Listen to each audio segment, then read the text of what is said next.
नमस्कार दोस्तों, मैं advocate Vishnudhari Singh legal channel में आप सभी दर्शकों का स्वागत करता हूं।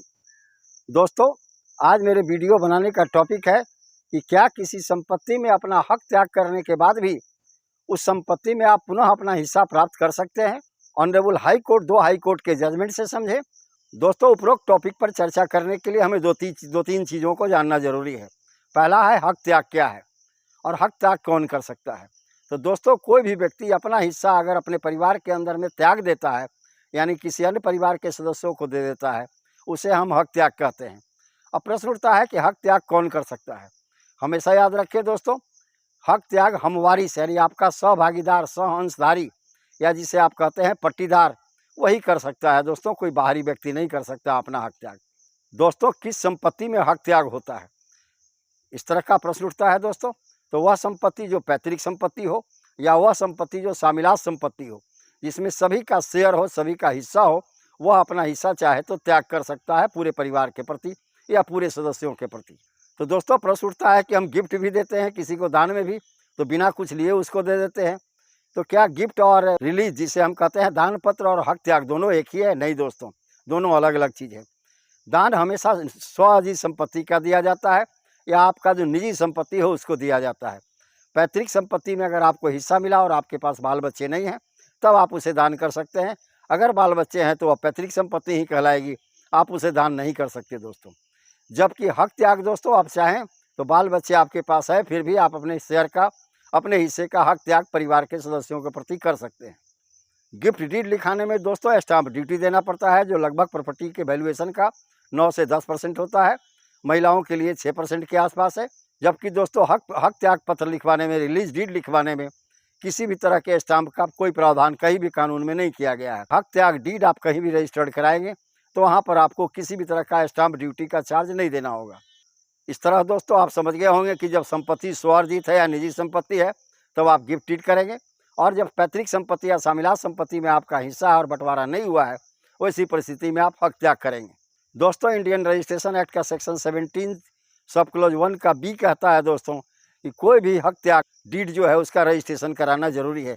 यानी रिलीज डीड, जिसे हम कहते हैं रिलिक्विशमेंट डीड कहते हैं दोस्तों, इसका रजिस्ट्रेशन कराना जरूरी है। चूँकि इसी ट्रांसफर ऑफ प्रॉपर्टी एक्ट के अनुसार दोस्तों 100 रुपये से ऊपर की अचल संपत्ति अगर किसी दूसरे को हस्तांतरित की जाती है, ट्रांसफ़र की जाती है, तो उस डीड को रजिस्टर्ड कराना जरूरी है। Section 49 transfer of property act कहता है दोस्तों कि अगर इस 100 रुपये से ऊपर की संपत्ति जो हस्तांतरित की गई यानी ट्रांसफ़र की गई है, अगर उसे रजिस्टर्ड नहीं कराया गया तो उसका वैल्यू शून्य हो जाएगा, वो डीड वाइड हो जाएगा, शून्य हो जाएगा, उसका कोई कीमत नहीं रहेगा। आइए दोस्तों, अब इसी दो मुद्दे को हम ऑनरेबल 2 हाई कोर्ट के जजमेंट से समझते हैं। पहला है दोस्तों कर्नाटका हाई कोर्ट का जजमेंट और दूसरा है दोस्तों मद्रास हाई कोर्ट का जजमेंट। दोनों हाई कोर्ट ने अपने केस में क्या क्या ऑर्डर पास किया, हम इसे ही समझेंगे दोस्तों। सबसे पहले समझते हैं दोस्तों गुजरात हाई कोर्ट ने इस पर क्या कहा। केस का टाइटल है दोस्तों रोशनबेन हाजीभाई दरैया बनाम state of Gujarat. Date of judgement है दोस्तों 9 जुलाई 2021। स्पेशल लीव पिटीशन नंबर है दोस्तों 10,065/2020। इसे हम साइटेशन नंबर भी कहते हैं। आप चाहेंगे तो गूगल पर ये नंबर डाल करके इस जजमेंट को आप ऑब्टेन कर सकते हैं, प्राप्त कर सकते हैं। इस केस में ऑनरेबल हाई कोर्ट ने कहा कि मात्र एफिडेविट पर हक त्याग कर देने से, किसी भी शपथ पत्र पर हक त्याग कर देने से हक त्याग नहीं माना जाएगा। यानी वह व्यक्ति जिसने एफिडेविट पर हक त्याग किया पुनः उस संपत्ति में हिस्सा प्राप्त कर सकता है। इस केस में था क्या दोस्तों कि 2 बहनें थी, उन्होंने अपना अपना हिस्सा अपने भाइयों के पक्ष में हक त्याग कर दिया। बाद में चल के उस बहन के बाल बच्चे ने केस किया कि हमारा हिस्सा हमारे मामा के यहाँ बाकी है। यह मुद्दा जो है बढ़ते बढ़ते ऑनरेबल गुजरात हाई कोर्ट पहुँचा। गुजरात हाई कोर्ट ने फैसला दिया कि मात्र एफिडेविट पर किया गया हक त्याग वैलिड नहीं होता है, उसे शून्य माना जाता है। अतः उस बहन के दोनों बेटों को भी उसमें हिस्सा मिलेगा। यानी दोस्तों, हक त्याग अगर आप सिर्फ और सिर्फ एफिडेविट पर करते हैं तो वह हक त्याग नहीं माना जाएगा। इसके लिए आपको रजिस्टर्ड हक त्याग प्रमाण पत्र की ज़रूरत पड़ती है। इसके लिए आपको रजिस्ट्रार के यहाँ जा करके उस रिलीज डीड का यानी हक त्याग पत्र का रजिस्ट्रेशन कराना जरूरी है। अब देखिए दोस्तों, एकदम लेटेस्ट जजमेंट है 2024 का मद्रास हाई कोर्ट का। केस का टाइटल है दोस्तों शक्तिबेल बनाम लक्ष्मी वगैरह। इसका क्रिमिनल रिवीजन नंबर है दोस्तों 3869/2022 और इसका CRP नंबर है दोस्तों, यानी क्रिमिनल रिवीजन पिटीशन नंबर है दोस्तों 10,303/2022। डेट ऑफ जजमेंट है दोस्तों 10 जून 2024। एकदम लेटेस्ट जजमेंट है दोस्तों, इसी महीने के 10 जून को फैसला हुआ है मद्रास हाई कोर्ट के द्वारा। इस केस में भी ऑनरेबल मद्रास हाई कोर्ट ने कहा कि मात्र एफिडेविट पर किया गया हक त्याग का कोई वैल्यू नहीं है, वह शून्य है। अगर किसी को भी अपना हक त्याग पैतृक संपत्ति में या शामिलात संपत्ति में अपने परिवार के प्रति करना है तो वह रजिस्टर्ड रिलीज डीड से ही करे। अगर हक त्याग पत्र का कोई रजिस्ट्रेशन नहीं हुआ है, वैसी परिस्थिति में यह हक त्याग नहीं माना जाएगा। अब प्रश्न उठता है दोस्तों कि हक त्याग पत्र को रजिस्टर्ड कैसे करवाएं। दोस्तों बहुत आसान तरीका है, किसी वकील से पहले रिलीज डीड ड्राफ्ट करवाएं। ड्राफ्ट करवाने के बाद उसे 3 कॉपी में टाइप कराएं और उसे अपने रजिस्ट्रार के समक्ष प्रस्तुत करें और जिसे हक त्याग करना है उस व्यक्ति की वहाँ गवाही करवाएं। अगर वह गवाही दे दिया कि मैंने स्वेच्छा से अपना हक त्याग अपने परिवार के प्रति या भाइयों के प्रति छोड़ दिया हूँ अपना शेयर, वैसी परिस्थिति में रजिस्ट्रार महोदय उस डीड को उस पत्र को रजिस्टर्ड कर देंगे और आपका हक त्याग पत्र जो है रजिस्टर्ड हो गया।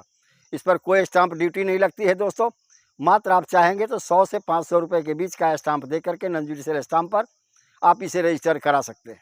अब आइए दोस्तों देखते हैं रजिस्टर्ड रिलीज डीड भी क्या कैंसिल हो सकता है। हाँ दोस्तों, रजिस्टर्ड रिलीज डीड भी कैंसिल हो सकता है। 2-3 ग्राउंड है जिसके आधार पर रजिस्टर्ड रिलीज डीड को भी कैंसिल कराया जा सकता है दोस्तों। पहला है, अगर किसी से हक त्याग दबाव में डाल कर लिया गया हो। कोई व्यक्ति पर दबाव डाला गया कि तू ऐसा अपना हक छोड़ दो और वह ऐसा बेचारा कर दिया दबाव में डाल करके, वैसे रजिस्टर्ड रिलीज डीड को कैंसिल कर दिया जाएगा। दूसरा है दोस्तों, अगर हक त्याग करने वाले के साथ धोखाधड़ी की गई है, यानी उसे धोखा दिया गया है और धोखा देने के परिणाम स्वरूप उसने अपना हक त्याग दे दिया, वैसी परिस्थिति में भी उसके रजिस्टर्ड डीड को कैंसिल कर दिया जाएगा। तीसरा है दोस्तों कि भ्रमित कर हक त्याग करने वाले को भ्रमित किया गया कि चलो हम इस पर कोई दूसरा काम करने के लिए दस्तखत कर दो और वह व्यक्ति उस पर दस्तखत कर दिया जबकि वह हक त्याग डीड था। ऐसी परिस्थिति में भी वह व्यक्ति अगर चाहे जिसे भ्रमित करके हक त्याग कराया गया है, वो कोर्ट में जा करके अपने द्वारा किए गए रजिस्टर्ड रिलीज डीड को भी कैंसिल करा सकता है। तो इस प्रकार आप देखें दोस्तों, उपरोक्त 3 आधार है, रजिस्टर्ड रिलीज डीड भी या निबंधित हक त्याग प्रमाण पत्र भी कैंसिल हो सकता है। धन्यवाद, विशेष अगले वीडियो में।